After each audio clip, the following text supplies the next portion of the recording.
ثم استقاموا، جن میں استقامت ہوتی ہے وہ لوگ دنیا میں بھی کامیاب ہوتے ہیں اور آخرت میں بھی کامیاب ہوتے ہیں۔ ان دنوں ایک فتنہ جیلم سے مرزا انجینئر جیلمی کے نام سے اٹھا، جس کے متعلق میں کل گولڈن میں بھی حافظ نذیر احمد کے ماموں کی نماز جنازہ پر بھی اس طرح اشارہ کر رہا تھا، کیونکہ نماز جنازہ میں وقت مختصر ہوتا ہے، 2-4 منٹ کی رکوع کرنی ہوتی ہے۔ تو فوراً میرے ذہن میں یہ بات آ گئی کہ کچھ چیزیں ہیں جن کے اصل موجود ہے، لیکن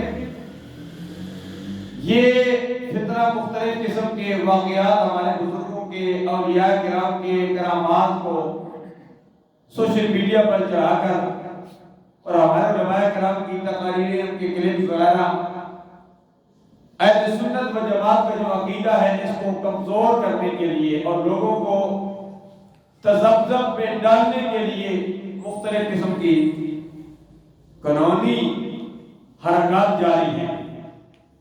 اس لیے میں نے یہ قرآن مجید فرقان حمید سامنے لیا کہ اس لیے کہ آپ کو بتا سکوں کہ ہمارا عقیدہ سچا کھرا عقیدہ ہے۔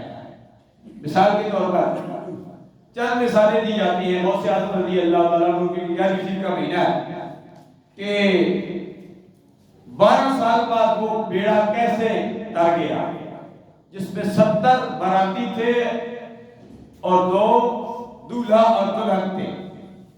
عقل تسلیم نہیں کرتی، میں بھی کہتا ہوں عقل تسلیم نہیں کرتی۔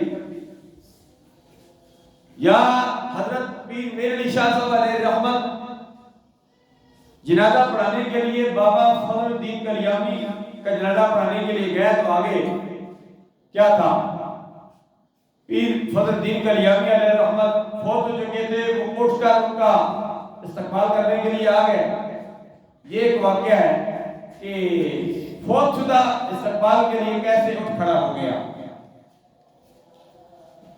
تو اس قسم کے واقعات علماء کرام نے بیان کیا اور کتابوں میں ہیں، اور ایسا ہوا ہے، یہ کرامات ہیں۔